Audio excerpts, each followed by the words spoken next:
بالله من الشيطان الرجيم.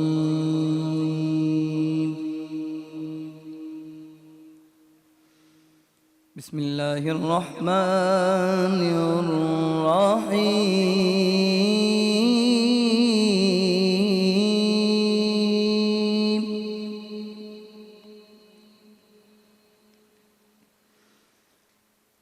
أرأيت الذي يكذب بالدين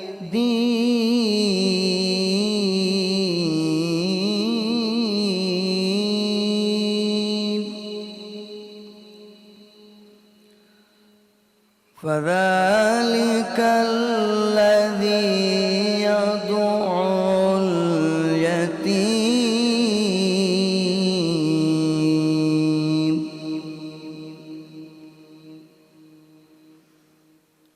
ولا يحض على طعام المسكين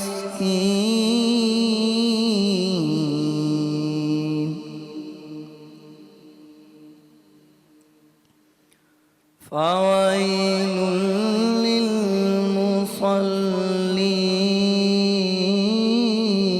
للمصلين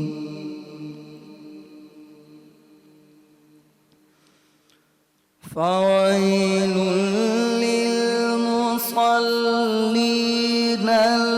الذين هم عن صلاتهم ساهون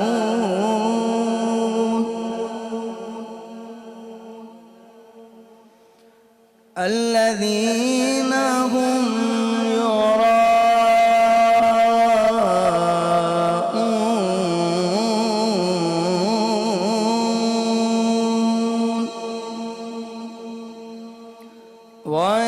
ويمنعون الماعون.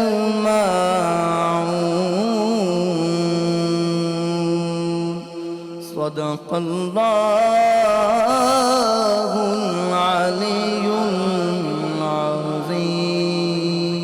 اعوذ باللہ من الشیطان الرجیم بسم اللہ الرحمن الرحیم. ناظرین کرام السلام علیکم ورحمۃ اللہ وبرکاتہ. آج 29 رمضان سن 1440 ہجری ہے اور متوقع طور پر آج اس رمضان المبارک کا آخری روزہ ہے اور کل امکانی طور پر عید الفطر ہے. آج ہم نے جو تلاوت سنی اس تلاوت کو کرنے کا شرف حاصل کیا حافظ نعمان قادری نے، اور یہ سورہ ماعون تھی جو آخری پارے کی چھوٹی جو صورتیں ہوتی ہیں مکی صورتیں ان میں سے ایک ہے. اس میں اللہ تعالیٰ فرماتے ہیں تم نے دیکھا اس شخص کو جو آخرت کی جزا و سزا کو جھٹلاتا ہے، وہی تو ہے جو یتیم کو دھکے دیتا ہے اور مسکین کو کھانا کھلانے پر ترغیب نہیں دیتا. پھر تباہی ہے ان نماز پڑھنے والوں کے لیے جو اپنی نماز سے غفلت برتتے ہیں، جو ریاکاری کرتے ہیں اور معمولی ضرورت کی چیزیں لوگوں کو دینے سے گریز کرتے ہیں. صدق اللہ العظیم. ناظرین، یہ جو سورہ مبارکہ ہے بڑی مختصر سی سورہ ہے، لیکن اس میں بہت جامع میسج اللہ تعالیٰ نے دیا ہے. ایک تو یہ بتایا ہے کہ لوگ جو نماز تو پڑھتے ہیں لیکن وہ لوگ اپنا بیہیویئر ان کا ایسا ہے کہ یتیموں کو دھکے دیتے ہیں، مسکینوں کو کھانا کھلانے کے لیے ترغیب نہیں دیتے اور چھوٹی موٹی چیزیں برتنے کے لیے عاریتاً ٹیمپرری طور پر اگر کوئی ان کا پڑوسی مانگے کوئی چیز مانگے تو وہ اس سے بھی دینے سے گریز کرتے ہیں. تو اللہ تعالیٰ نے فرمایا کہ ایسے نماز پڑھنے والوں کے لیے تباہی ہے. کل میں نے جیسے کہ کہا کہ ممکنہ طور پر عید الفطر ہے، تو یہ سارے معاملات ان کو دیکھنا بڑا ضروری ہے. ہو سکتا ہے کوئی چیز کسی کو آپ کو چاہیے ہو، کوئی پڑوس میں کسی کو چاہیے ہو، آپ کے سامنے کوئی مسکین ہو، کوئی یتیم ہو، تو اسے ضرور یاد رکھیں اور اس میں نہ بھولیں کہ اللہ تعالیٰ یہ چیزوں کو بڑی اہمیت دیتا ہے.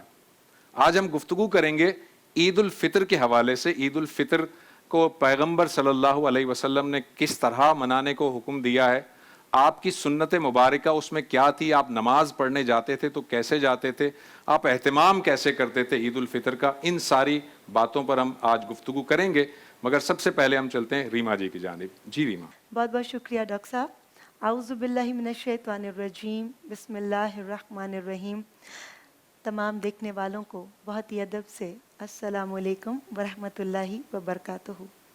ابتدا اس رب جلیل کے نام سے جو ازل سے ہے اور ابد تک رہے گا. آج انٹرٹینمنٹ اور آج نیوز کی خصوصی افطار ٹرانسمیشن بران رحمت میں آپ سبھی کو خوش آمدید. آج 4 جون سن 2019 بروز منگل، رمضان المبارک کی 29 تاریخ 1440 ہجری ہے.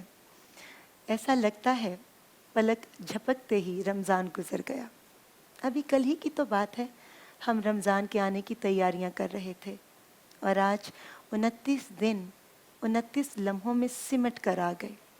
اب کیا پتہ کل ہی عید ہو جائے یا پھر ہمیں ایک اور روزے کی سعادت حاصل ہو جائے. تہوار ہر قوم کی سماجی زندگی کا ایک اہم عنصر ہوتے ہیں. اسلام کے دونوں تہوار خدا کے ساتھ بندے کے تعلق کی نسبت سے منائے جاتے ہیں. عید الاضحیٰ در حقیقت خدا کی خاطر قربانی کے جذبے کا مظہر ہے اور عید الفطر رمضان یعنی اللہ کے لیے گزارے گئے مہینے کی عید ہے. سرکار دو عالم صلی اللہ علیہ وآلہ وسلم کا ارشاد ہے کہ جب مسلمانوں کی عید یعنی عید الفطر کا دن آتا ہے تو اللہ تعالیٰ فرشتوں کے سامنے اپنے بندوں پر فخر فرماتے ہوئے کہتے ہیں، اے میرے فرشتوں، اس مزدور کی کیا جزا ہو جو اپنا کام مکمل کر دے. فرشتے عرض کرتے ہیں اس کی جزا یہی ہے کہ اسے پورے مہینے کا اجر و ثواب عطا کیا جائے. پھر اللہ تعالیٰ فرماتے ہیں، اے فرشتوں، میرے بندوں نے اپنا فرض ادا کیا. پھر وہ نماز عید کی صورت میں دعا کے لیے آتے ہیں. مجھے میری عزت و جلال، میرے کرم اور میرے بلند مرتبے کی قسم، میں ان کی دعاؤں کو ضرور قبول کروں گا. پھر اللہ تعالیٰ فرماتے ہیں کہ اے بندو، تم گھروں کو لوٹ جاؤ، میں نے تمہیں بخش دیا اور تمہارے گناہوں کو نیکیوں میں بدل دیا.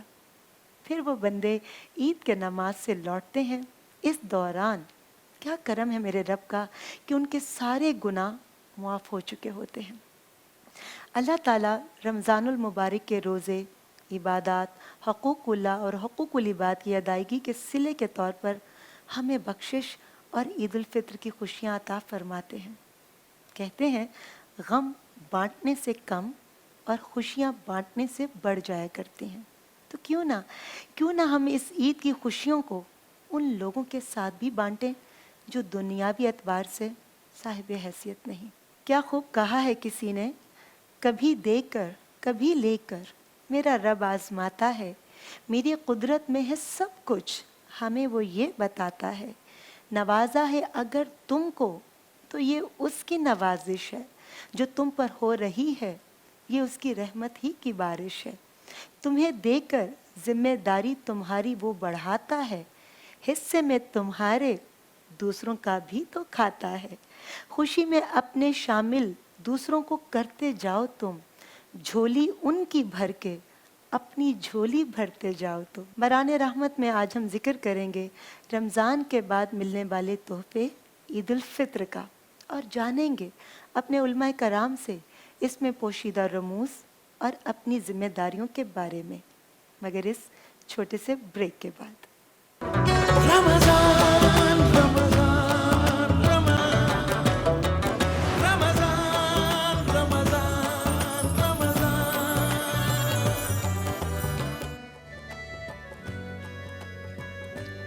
ویلکم بیک ناظرین. بریک سے پہلے آج ہم بات کر رہے تھے انٹروڈکشن میں نے کہ جیسے آپ کو بتایا کہ ممکنہ طور پر آج آخری روزہ ہو اور کل جو ہے وہ عید الفطر ہوگا. تو عید الفطر کا جو یہ دن ہے اس کو پیغمبر صلی اللہ علیہ وآلہ وسلم نے کس طرح سے سیلیبریٹ کیا، کیونکہ عید ایک خوشی کا تہوار ہے، لیکن اسلام جو ہے وہ خوشی کو منانے کے بھی کچھ حدود اور کچھ قیود بتاتا ہے. پیغمبر صلی اللہ علیہ وسلم نے اس کو کس طرح سے منایا، پیغمبر صلی اللہ علیہ وسلم عیدگاہ کیسے تشریف لے جاتے تھے، پیغمبر صلی اللہ علیہ وسلم صبح نماز کی تیاری کس طرح کیا کرتے تھے، لوگوں سے کیسے ملتے تھے، ان ساری چیزوں پر آج ہم گفتگو کریں گے۔ میرے ساتھ اس وقت اسٹوڈیو میں جو مہمان موجود ہیں ان کا تعارف کروائے دیتا ہوں۔ سب سے پہلے میرے ساتھ تشریف رکھتے ہیں مولانا جواد حسین عابدی صاحب۔ السلام علیکم جی، السلام، کیسے ہیں آپ؟ خیریت سے ہیں؟ آپ کی دعائیں۔ اور ان کے ساتھ ساتھ تشریف رکھتے ہیں مولانا سید ارشاد حسین اشرفی صاحب۔ السلام علیکم۔ وعلیکم السلام ورحمۃ اللہ وبرکاتہ۔ جزاکم اللہ خیر۔ آپ دونوں حضرات سے سب سے پہلے تو یہ کہ بڑا اچھا یہ جو رمضان کا پورا مہینہ گزرا اور آپ دونوں حضرات وقتاً فوقتاً تشریف لائے، ہمارے دوسرے علماء بھی آتے رہے، آپ کا بہت شکریہ، آپ سے ہم نے بہت کچھ سیکھا، جزاک اللہ۔ اور اللہ تعالیٰ آپ کو برکت بھی دے، اللہ تعالیٰ آپ کے علم میں مزید اضافہ آمین فرمائے۔ آمین۔ جی جی ریما، ڈاکٹر کیا ہے صاحب، اب پہلا آپ نے سوال شکریہ ادا کیا تو میں کیسے پیچھے رہ سکتی ہوں، کیونکہ علماء کرام کا بھی بہت شکریہ کہ انہوں نے اتنی خوبصورت باتیں کی، اور مجھے تو واقعی ایک روحانی جو بالیدگی حاصل ہوئی ہے وہ تو میں الفاظ میں بیان نہیں کر سکتی۔ اور علماء کرام کے ساتھ ساتھ ڈاکٹر صاحب آپ کا بہت شکریہ، آپ نے جس طرح سے رہنمائی کی اور بہت بڑے دل کا صبر کے ساتھ مظاہرہ کیا، آپ کے پاس اتنا نالج اور اتنے خوبصورت بس سوال دعا- ہونے بس کے دعا کیا کریں، باوجود صرف دعا کریں آپ نے اللہ مجھے موقع دیا کہ میں ایک طالب علم کی حیثیت سے جتنا مستفید ہو سکوں علماء کرام کی گفتگو سے، بالکل ایسی، تو یہ بہت بڑی بات ہوتی ہے، بہت بڑے دل کی بات ہوتی ہے۔ یہ تو بہت ظرف کی شکریہ۔ بات ہے، جزاک یہ ظرف کی بات جزاک اللہ، اللہ تعالیٰ آپ کو خوش ہے، رکھے۔ ظرف کی بات ہے۔ جی بہت شکریہ جی۔ میرا آج پہلا سوال ہے علامہ صاحب کہ نماز عید کے لیے کوئی خاص تیاری کی جانی چاہیے؟ اللہم صلی علی سیدنا مولانا محمد وعلی آل سیدنا مولانا محمد وبارک وسلم۔ پروردگار عالم سب سے بہترین بنانے والا ہے۔ جب اس سے پوچھا اس نے سب سے بہترین کیا چیز بنائی ہے، اتنا کچھ بنایا، سب کچھ بنایا، اس نے کہا میں نے سب سے بہترین انسان بنایا ہے۔ لقد خلقنا الانسان فی احسن تقویم، سپرلیٹو ڈگری ہے، گڈ، بیٹر، بیسٹ۔ اگر مجھ سے پوچھتے ہو تم بحیثیت خلاق کے، ساری بناوٹ میری ہی ہے، ساری تخلیق میری ہے، لیکن اگر مجھ سے پوچھو مجھے کیا اچھا لگتا ہے تو میں بتاؤں تمہیں انسان سب سے اچھا لگتا ہے مجھے، کیونکہ میں نے اسے سب سے اچھا بنایا۔ پھر میں چاہتا ہی ہوں وہ اچھا رہے، اچھا دکھے، اچھا بیہیو کرے، اچھی زندگی جیے۔ تو خوشی غمی اس نے فطرت انسانی میں تخلیق کے وقت رکھ دی کہ خوشی کے وقت اظہار مسرت ہو اور غمی کے وقت اظہار رنج و افسوس ہو، اور اس میں شریک بھی ہونا سنت ہے، حکم شریعت ہے۔ خوشی میں بھی شریک ہو مسلمان بھائی ایک دوسرے کے، اور بحیثیت انسان کے بھی، یہ نہیں کہ صرف مسلمان کی خوشی میں شریک ہو، عیسائی ہے، یہودی ہے، پڑوسی ہے، ہندو ہے، کوئی بھی ہے، تو بحیثیت انسان کے اس کی خوشی میں خوش ہو اور اس کے غم میں اس کے ساتھ تعزیت کے ساتھ پیش آؤ۔ یہ فطرت انسانی کے مطابق اللہ نے ہمیں پیدا کیا۔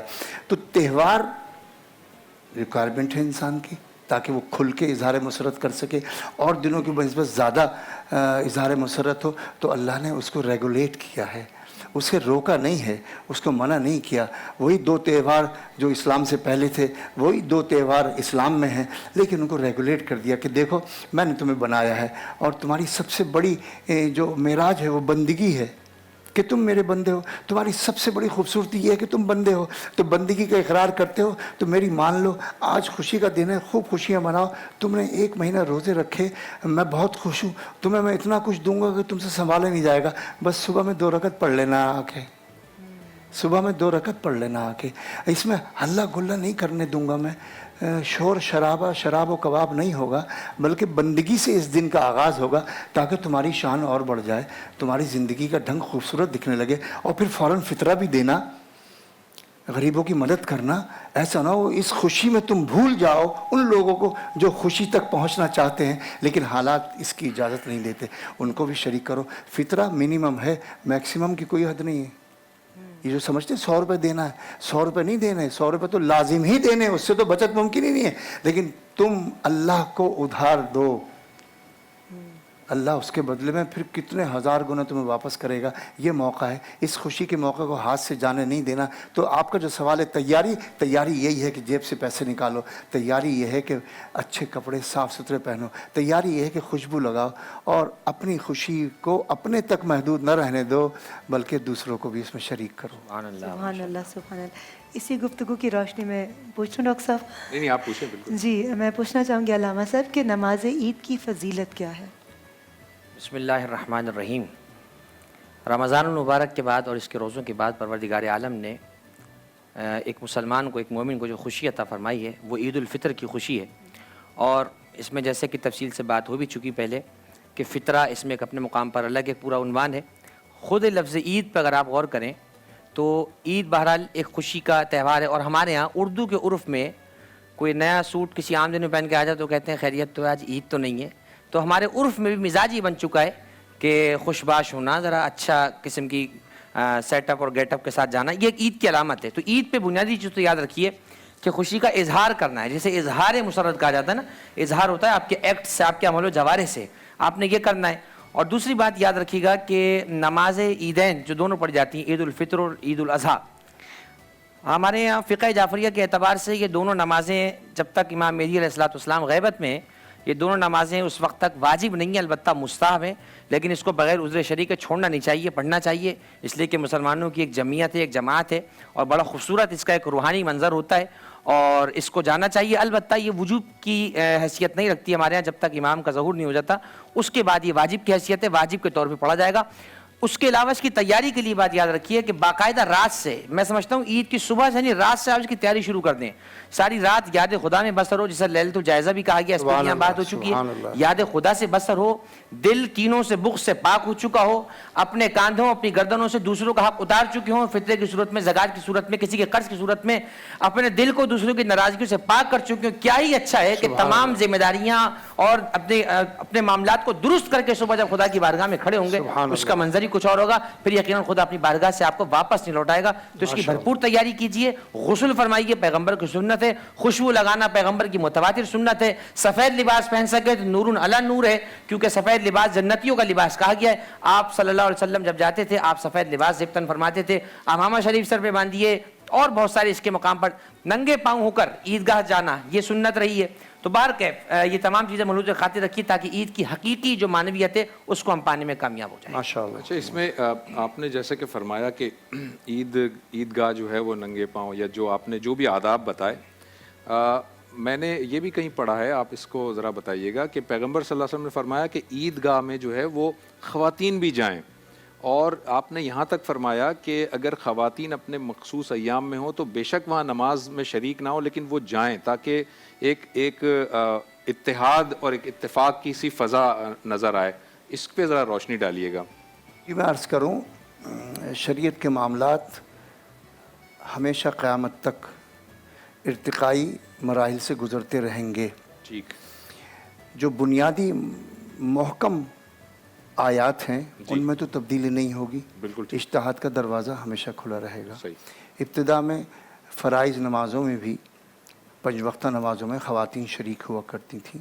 ٹھیک ہے. لیکن بعد کے معاملات کو مد نظر رکھتے ہوئے خواتین کا احترام و عزت سرکار کی حیات میں ہی سرکار نے فرمایا عورت کو اتنا ہی اجر جو مسجد میں مردوں کو ملتا ہے اس کے گھر میں ملتا ہے. اور اگر کھلے صحن سے وہ دالان میں آ جائے تو اور زیادہ ملتا ہے، اور دالان سے کمرے کے اندر آ جائے تو اور زیادہ ملتا ہے. یعنی یہ اتنی قیمتی چیز ہے کہ اس کو جتنی حفاظت میں رکھا جائے، اور اس کے اوپر کیونکہ باقاعدہ اوباش قسم کے لوگ تو ہر زمانے میں رہے ہیں، اس سے تو کبھی دنیا خالی نہیں. وہ فطرت انسانی ہے اور وہ اچھے برے لوگ سبھی جگہ ہوتے ہیں. مدینہ بھی ان سے پاک نہیں تھا. تو ان معاملات کو جو دین اسلام کا خاصہ ہے، کیا خاصہ ہے دین اسلام کا کہ احترام عورت، احترام خواتین وہ بہت بلندیوں پر ہے. اتنی بلندیوں پر ہے کہ مرد بہت پیچھے رہ گیا ہے اس معاملے میں. تو میں نے پچھلے پروگرام میں عرض کیا جب عورت آپ کا عنوان تھا کہ جلوس تو مردوں کو نکالنے چاہیے کہ حقوق تو ہمارے چھینے گئے ہیں اسلام میں، عورت کا حقوق تو دیے گئے ہیں. تو ان حقوق کی حفاظت کے لیے پھر علماء نے اور حضور اکرم صلی اللہ علیہ وسلم نے بعد کے معاملات جب ہوئے، جب کثرت سے لوگ جمع ہونے لگے، ادھر ادھر کے سب آنے لگے، تو خواتین کے ساتھ ان کی عزت کے معاملات میں تھوڑی سی ذرا کبیدگی پیدا ہونے لگی. تو پھر بہتر یہی ہے کہ زیادہ اس پر زور نہ دیا جائے کہ خواتین کو لایا جائے عیدگاہ میں. ٹھیک ہے. لیکن ہم امریکہ میں جو ہوتا ہے، ہم امریکہ کے اندر تو وہاں پر ہم باقاعدہ اہتمام کیا جاتا ہے. حرام میں نے نہیں کہا، جی جی جی، لیکن ڈگنیٹی، جی، عزت، احترام، یہ دین نے سارا کا سارا کنورٹ کر دیا خواتین کی طرف. یعنی مولانا صاحب کی میں بات جو سمجھا ہوں وہ یہ ہے کہ اگر تو ایسا کوئی فتنے کا اندیشہ نہ ہو اور معاملات بالکل ٹھیک ہوں اور ایک حفاظت والا انتظام ہو جی تو بالکل ایسا ہے، لیکن اگر ایسا ڈر ہو اس چیز کا تو پھر اسے اوائڈ کرنا چاہیے، یہی آپ فرما رہے ہیں؟ جی بالکل ایسا۔ اچھا، میں آپ کا کوئی سوال ہے؟ ایک چھوٹا سا بریک لے لیں، پہلے ہم ایک چھوٹا سا بریک لیتے ہیں اور بریک کے بعد گفتگو کو یہیں سے کنٹینیو کریں گے۔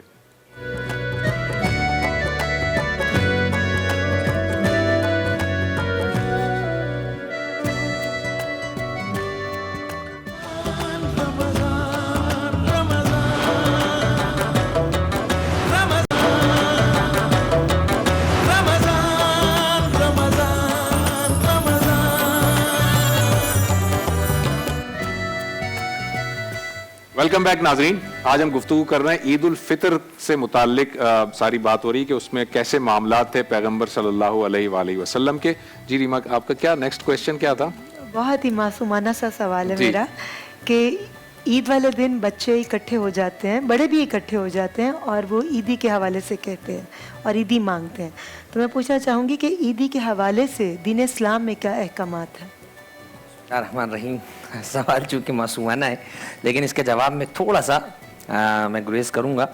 عیدی بہرحال جو ہم کہہ رہے ہوتے ہیں یہ دراصل بچوں کو تحفے کے طور پہ، تحائف کے طور پہ دیا جا رہا ہوتا ہے، لیکن اس میں شرعی حکم اس حوالے سے آ جائے گا، اس میں دینے میں اصلا کوئی حرج نہیں ہے، دے سکتے ہیں، خوشی ہے، بچوں کو آپ دیں، لیکن اس میں بالغ اور نابالغ بچے کو کیٹیگرائز کرنا ضروری ہے۔ نابالغ بچے کو جو آپ دے رہے ہیں نا، تو پھر ایسا کوئی ہیوج اماؤنٹ نہ ہو کہ وہ بچہ جو آج کل کے حالات اور معاملات ہیں وہ کوئی ایسی چیز یا کوئی ایسا معاملہ یا ایسی کوئی جگہ آ جائے کہ جس سے کوئی معاملہ خراب ہونے کا خدشہ ہو۔ ایک بات یہ یاد رکھیے، وہ الگ بات ہے کہ آج کل کے بچے 150 سے 500 سے کم پہ راضی نہیں ہوتے ہیں، اس چیز کو بہرحال ماں باپ کو اس مصلحت کو پیش نظر رکھنا ہے۔ اول یہ، ثانی یہ ہے کہ وہ جو نابالغ بچے کو آپ نے پیسہ دیا عیدی کا، سوال یہ پیدا ہوتا ہے اس پیسے کا مالک کون بنے گا؟ ایک بچوں کے بعد اچھا خاصا اماؤنٹ جمع ہوتا ہے آج کل، اس کا مالک کون بنے گا؟ تو یاد رکھیے اس کا مالک وہ بچہ نہیں بنے گا کیونکہ وہ خود نابالغ ہے، تو وہ ماں باپ کے تصرف میں ہی رہے گا۔ تو یہ معاملات وہاں پیش آتے ہیں جہاں پیسہ باقاعدہ کنورسیشن ہو، آپس میں اس کو کنورٹ کیا جائے، کسی سے لیا جائے، دیا جائے۔ تو بالغ اگر بچہ ہے، 15 سے اوپر لڑکا ہے، 9 سے اوپر لڑکی، تو بات ہی ختم ہو گئی، وہ پھر اپنے امور کا خود ذمہ دار ہے۔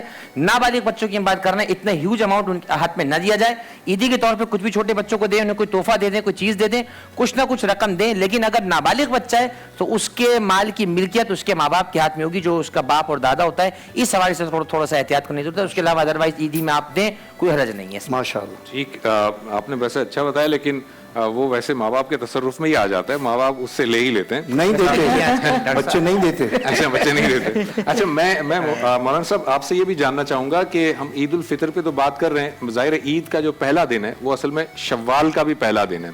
پیغمبر صلی اللہ علیہ وسلم نے شوال کے 6 روزوں سے متعلق بھی بڑی فضیلت بتائی ہے، میں چاہتا ہوں ذرا وہ بھی بیان کیجیے۔ جی میں عرض کروں کہ اس کو تہوار بنانے کے لیے اور اس کو تہوار دکھانے کے لیے یہ جو شریعت کا حکم ہے کہ روز اول شوال کے یکم عید، روز عید جی روزہ رکھنا سخت منع ہے۔ ٹھیک، کیوں؟ ادھر حکم دے رہے ہیں 6 روزے جس نے رکھ لیے گویا اس نے پورا زمانہ زندگی بھر روزوں میں گزارا، صائم الدہر کا ہے، صائم الدہر، یعنی 6 روزے شوال کے متوالیہ وغیرہ متوالیہ مسلسل رکھیں، الگ الگ رکھیں، لیکن ماہ شوال میں رکھ لیں۔ ادھر اتنی فضیلت، ادھر اتنی بڑی رکاوٹ، یعنی اللہ یہ چاہتا ہے کہ سیلیبریشن ہو، کھائیں پئیں، کھلائیں بھی کھائیں بھی، کم از کم اس کو تہوار بنائیں میرے حدود و قواعد کے ساتھ۔ تو اللہ تعالیٰ چاہتا ہے کہ مسلمان آپس میں خوشی کا اظہار کریں، اظہار مسرت ہو۔ تو پہلے دن کا روزہ تو گناہ ہے، حرام ہے، وہ گناہ ہے، نہیں رکھنا چاہیے، ممنوع ہے، یہ خلاف ورزی ہے حکم خداوندی کی، شریعت کی خلاف ورزی ہے۔ اس کے فوراً بعد دوسرے دن سے آپ چاہیں تو 6 روزے رکھیں، یہ صحت کے لیے بھی بہت اچھے ہیں اور روحانی طور سے بھی ان کی بڑی فضیلت ہے، اور احادیث صحیحہ میں اس کا تذکرہ ہے۔ یہ کوئی بھی روایت ان روزوں کے بارے میں ائمہ کا تواتر اس میں پایا جاتا ہے، صحابہ کرام کا تواتر پایا جاتا ہے، اور سرکار کی صحیح حدیث ہے کہ 6 روزے نفل ہیں۔ پہلی بات تو یہ نفل ہیں، جی بالکل ٹھیک۔ جس کے روزے باقی ہیں وہ نہ رکھے، وہ اپنے روزے کی قضا کی نیت سے رکھے، کیونکہ جس کے اوپر فرض باقی ہے اس کی نفل منظور نہیں ہوتی۔ یہ میں تمام سامعین کی خدمت میں عرض کروں، جی بالکل ٹھیک۔ جتنی مقدس راتیں ہیں یا جتنی مقدس ساعتیں ہیں، یہ جو بھی معاملات ہیں، پہلے فرائض کی ادائیگی کی طرف توجہ ہوگی